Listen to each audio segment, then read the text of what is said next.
Thank you for that, and hopefully I can give you a bit of an insight on what we do and how we do it. So not so much from a project or a hopeful project, but from a real operating mine. We also, as you know now, that part of a private company with a joint venture of two owners, so pretty difficult sometimes to let too much information into the public domain, but hopefully I can give you some insights to what we've got there. At the end of the day, it all gets back to the ore body, and we've got a gem of an ore body. So mining's been happening for over 128 years, as you can see on the screen. So we're 51% owned by our shareholders, so Tianqi is one of our major shareholders, which we've had over 20 years relationship with, and 49% by Albemarle, and also a large producer in their own right, and also the significant downstream processing. I'll give you first just an update on some of our recent history. At the demise of Sanzagwalia in 2004 and the tantalum operations on care and maintenance, we sat with the administrators for 3 years before we were eventually bought out by a private equity consortium, and looking and waiting for the tantalum market to turn. I think they're still waiting. But during that time, they formed a company called Tallison Minerals, and gradually the demand for lithium increased, and the value of the lithium improved considerably. And to that, the private equity consortium saw a way to convert their debt to equity and get rid of some of their debt. And we split the company in 2010 and floated ourselves on the Toronto Stock Exchange. And then we had a number of potential suitors, and eventually bought out, and now in a joint venture. So from a due diligence side, if anybody ever needs any experience for due diligence and accountants and lawyers, we've seen a lot in the last 10 years. So yes, initially tin mining, then into tin tantalum, and now into lithium. So quite a bit of experience mining lithium over the last 30 odd years. We've got as we also got a fantastic ore body, a large one, very high grade. But with our current sort of resources or reserves, we've got well over 50 years of mining with the current sort of infrastructure we've got in place. Some of the reserves and resources were put up on the screen a bit earlier on. We are naturally not looking for more resources, but we do quite a bit more infill drilling, want to firm up our mining schedules, but also just to look at where we're going down the track.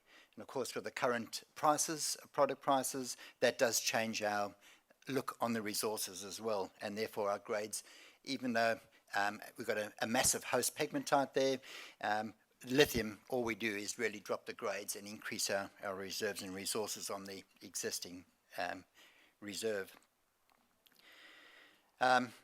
So 85% of our product goes into China to get converted into either lithium carbonate or lithium hydroxide, and then the rest of it, the 15%, goes to a number of countries where it's used in technical applications. And we've seen some of the applications and some of the producers already on some of the previous presentations. But I suppose one of the good things is we've got a fantastic ore body. You can't beat that. We're in a pretty stable place compared to some of the other countries around the world. We're close to our customers. We've got a very skilled workforce that's been around for a long time, and again, we're also in a pretty attractive location. So I've got a bit of a slide there that shows all the history, but initially all being the tin mining in the late 1880s, all alluvial tin mining, pretty much a dirty tin because of all the other contaminants in there. Tantalum wasn't really seen as a product. Initially, I think tantalum was used as a filament in light globes in the early 1900s, but really until the second part of the last century, until the telecommunications, radar equipment, electronics came to the fore, there wasn't really a demand for tantalum. I suppose from that period of time we started mining tin and tantalum concurrently, but as we all know, tin's a pretty volatile market.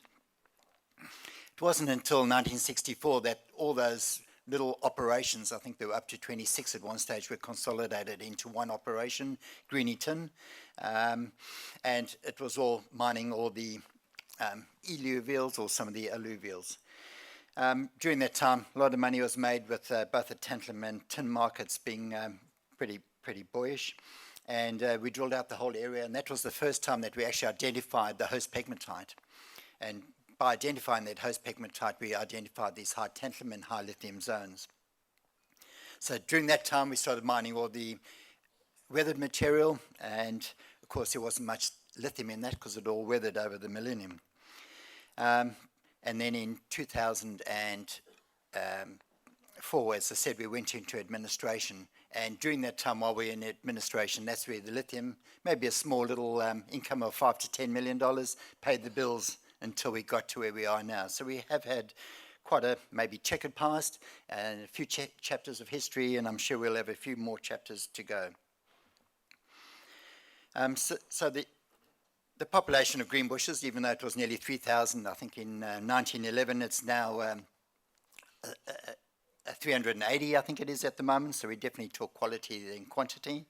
But a very small little town. Our employees either live in Greenbushes, about a third live in Bridgetown, and about a third in Donnybrook, so very much a residential operation. We've got a very low turnover, enough to just keep some new blood coming into the operation. But I think our average service must be about 15 odd years. A number of us have been there well in excess of 20, and we've just retired one of our boilermakers who's just finished 48 years of service. So it's right on the ore bodies on top of the Darling Scarp. We sort of promote it as the highest point of the Darling Scarp. It's in the state forest.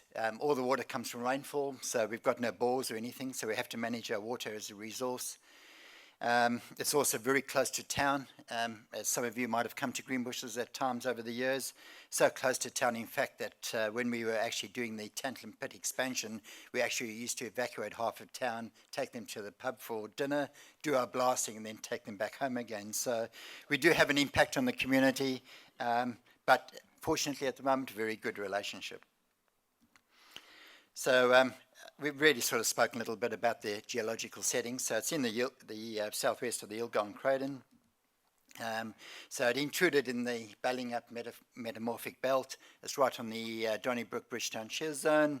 So it's bordered on the east by the Hester lineament, on the south by the Albany Fraser origin, and on the west by the Darling Fault. So very complex geology. We still get a visit every year from the Camberwell School of Mine Geology students because of the complexity of the geology, and it's just a lovely ore body to investigate and analyse. So as we mentioned, very old ore body with granifolds and amphiboles on the host rocks dating back to 3.1 billion years. The pegmatites intruding about 2.56 billion years ago, and then a lot of dolerite intrusions about 1.1 billion years ago. There are a number of geological folds, and some of that identifies some of the current pits that we're mining. So on the northwest there, you can see the Cornwall pit. So that's predominantly the Albite chute, which has got high tantalum zones. So that really we stopped mining in 2003. Below that, there's about 24 kilometres of declines and drives for where we used to mine the high-grade tantalum zones. They're all there, ready to go when the tantalum market returns. But I think as Global Advanced Minerals, or GAM, who owns the tantalum rights, very hard to compete with some of the African costs of product that's coming out of there at the moment. So C3 pit, C2 pit, and the C1 pits are the pits that we're currently mining and developing. And you can see at the cross-section there as well that there's some very high-grade pegmatites there, but it's all open-ended at depth, so a lot of potential and future development. So we're only really mining the high-grade zone within the overall pegmatite host. I remember when I first got there, anything under 4% was thrown away as waste. Just seems sacrilege now when you look back on it, but that's just where the market was at that time. So there are a number of properties of lithium, and I think we're all well aware of that, but the low coefficient of expansion and that in the glass and the hardness of the glass really is one of the growth areas, as was previously mentioned. So it's not, yes, just the batteries on our smartphones, but the Gorilla Glass, as we call it, or as Corning refers to it. And I can see some exciting developments there happening as well. So even though some of the markets, especially the tiles and some of the ceramics, they have died off over the years, especially through the GFC, they have now re-emerged with some new applications, and maybe in different countries and different continents as well. But yeah, as we know, spodumene, about 8% Li2O. Our products range from 5% to 7.5%. Our technical applications being the higher grade.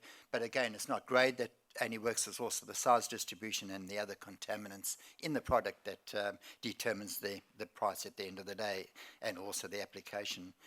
Our 6.0 product is what's used as a feedstock for the chemical process. So just a little bit of a cross-section of a bit of spodumene. So we've got to do a hell of a lot of work to fragment the stuff in the blasting side of things, the combination through the crushing and grinding and screening, just to liberate that spodumene. So they're not massive crystals that we mine there at Greenbushes, and some of the products actually very, very fine. But a lot of effort and money goes into extracting the minerals before we actually start separating them. So they also range from that sort of greens with high iron up to the pinks, the kunzites, which is more the manganese material. So very interesting ore body. Just a bit of a look at the C3 pit. So that's where we get most of our technical grade product from. That's just looking east. So that's our eastern final pit, and it dips from east to west, anywhere from 75 degrees down to 50 degrees. You can see also there are a couple of dolerite dikes in there, but a very massive pegmatite. Some of the issues we've got is treating some of the partially weathered material at the moment because of all the high clay content. It's quite a recent photograph, just depicting the wet winter we've had, so it was all overcast when I took that photo. There it just shows from the bottom of the pit, which is about 145, 150 meters deep, massive pegmatite, and you can also see the dip there as well on the far wall. The Cornwall pit, we managed to mine that up to about 265, 270 meters before we had the crown pillar taken out, which takes it down to about 300 odd meters. So I can see this getting down to there with our current life of mine plan. That north wall, which is the wall you can see there, that all comes out as a part of our final pit. So that'll come out in the next 4 or 5 years. And then just further south to the southern part of the ore body, we've got the next pegmatite, which is predominantly chemical grade feed. Again, massive pegmatite, but much shallower dipping, and most probably pinches out as well. So mining-wise, it has varied over the years. We've got up to 12 million BCMs, depending if we're doing cutbacks or not. But with our current life of mine, we sort of try and average about 2 million BCMs a year. Very, very low strip. I did have a figure in there, but I'll be struck down if I mention it. But it's very, very low strip. So it does vary depending on our current sort of calculation, but sort of 1.5 to 2 to 1. It's all open cut mining at the moment. We're only working 9 days on, 5 days off, 24 hours a day. So a lot of capacity there from the mining side of things. Pretty good picture there. You can see the background there with the different fingers on the ROM pad. So that's where we put our different grades of mineralogy, and then we blend it through the crusher to get the right homogeneous type feed to the various processing plants. So the crusher itself is originally built for 800,000 tonnes per annum. It now can treat 4 odd million tonnes per annum of pegmatites, not necessarily all of spodumene. One of the downsides with spodumene is bloody hard. Therefore, it restricts our throughput considerably. So I think if we can get just under 3 million tonnes through there, we'll be happy. So very, very hard and abrasive material. So it's 4-stage crushing, jaw crushing, and 3 stages of cone crushing, and the usual screening processes. The technical grade plant, much lower throughputs, depending on what products we're making, anywhere from 20 to 40 tonnes an hour.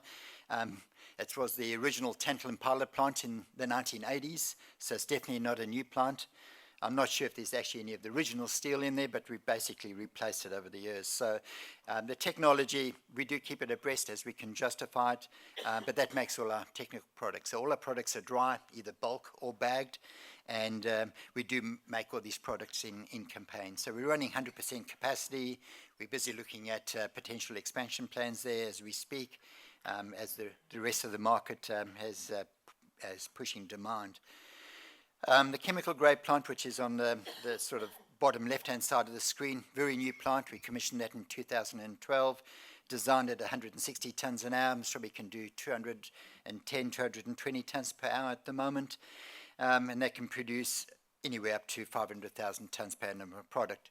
Naturally, it all depends on feed grade. So as we reduce our grades in our resources or reserves, it does have the impact of restricting our throughput. So you end up playing around with grades to make sure your end production is in line with the demand. So that's, unlike some of the previous presentations, there has been a massive change in demand from our customers or our owners. Same thing, who are pushing for demand at the moment. So we're running 100% production as of, I think, the 1st of June. So yeah, things are pretty good and pretty busy at work at the moment. So the SE6 product is a wet product, so wet as in damp. We just dewater it, we don't actually dry it, anywhere up to 6%. So all our bulk products get exported out of Bunbury. We've got a number of sheds in Picton and a very large shed at the port. So most of our large shipments go out at 30,000 tonne sort of lots, and some of our bag products all go out in containers, and they go out from Fremantle. So again, I think we've seen this graph a couple of times. The big increase here is rechargeable batteries, but I think the change in what I see is the change in the rechargeable battery, where yes, the EV side of it is increasing dramatically, but the grid stabilization type batteries are increasing even at a greater rate of knots. And I think it's not so much from the household ones, but it's from those large electrical producers, so hydroelectric type schemes, which use significant battery storage to store the off-peak power and put it back into the grid during on-peak power. So I only put this graph in here for a couple of reasons, just to reiterate the demand and where our owners see us going, and sort of just trying to preempt where we're going now with our expansion program. So this was just a little cut from, I think somebody had this in their presentation, from Albemarle. The actual amount of lithium you've actually got in your smartphone is actually very, very small. We're talking only a few grams, but there's a lot of them.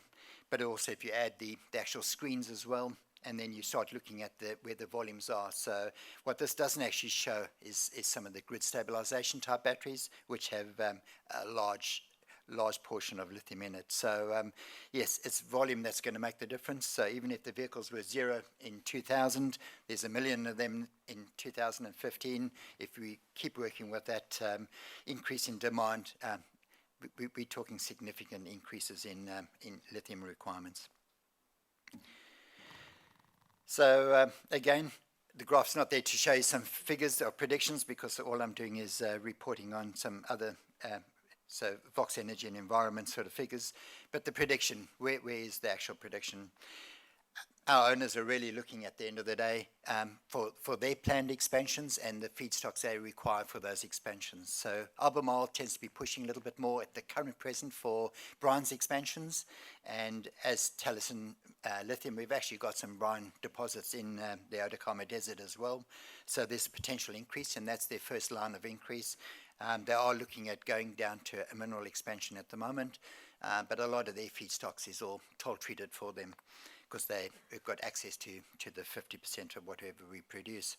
TNG, on the other hand, have got a number of plants in China. They recently bought the Galaxy plant, but they themselves are looking at increasing their plant production as well, and their capacity, and going away from the lithium carbonate to the lithium hydroxide side of things. And they're looking at potentially building a number of plants over the next coming years.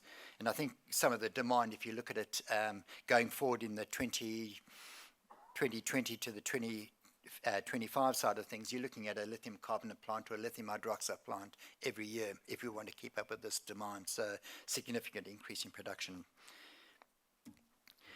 So that's where we're at the moment, in the sense that they want us to increase production. We always had it on the cards. It's just been a timing side of things, and I think a lot of the timing comes back to our owners' planned expansions. And I think there'll be some releases fairly soon, most probably in September, after all the board meetings, with regard to what the expansion is, where the expansion is, and what the quantities of the expansions will be. But in line with that, we've progressed down a scoping study, hoping to have a BFS done by the November board meeting. So things are very bullish from our front, keeping us very busy. We're looking at doubling our plant expansion basically to another 500,000 tonnes per annum. And again, as I said, production's one thing, it's the feed grade at the front end that makes all the difference in the sense of the capital investment and the size of the plant that we need.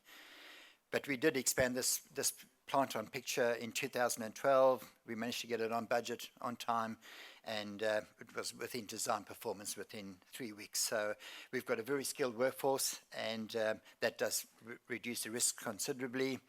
Current market, raising funds shouldn't be difficult, or we'll probably fund it ourselves. And the infrastructure's in place. Yes, we've got a few other issues we need to resolve, but looking very, very bullish at Greenbushes. And lastly, just where we're at the moment, so we've got a long-term license just been approved to 2026, so they now approving 10-year licenses, which is all new. With lithium, as we'd all know, that lithium stays soluble, very hard to drop it out. So gradually our lithium levels are increasing in the water levels, and we need to address that. So that's something we've got a long-term project on. Some of the historical rehabilitation that was finalised in the late 80s that were ready for sign-off. We're still waiting for sign-off, but it'll happen hopefully in my lifetime. We've also got the usual things of waste storage facilities. We've got an existing footprint on a state forest. We're looking at trying to just increase that, and with the new ANCOL standards, a lot of the geotechnical side of things have changed quite considerably. One of the fortunate side of things that we've got a fantastic laboratory as well, which allows us to do a lot of analysis, but also just keeps our production on track with regard to our product shipments. So a very, very lovely laboratory. If anybody ever wants to have a look at a good lab, we've got a good one. We are quality assured as well, but that's pretty much from a management side of things, but it also helps with the regulators as well. So very bullish outlook from ourselves, very good ore body, as we all know, and nothing could happen without a good ore body. But at the end of the day, it's how you optimize that and exploit that makes a difference. So hopefully we can see Western Australia producing a little bit more lithium in the short term.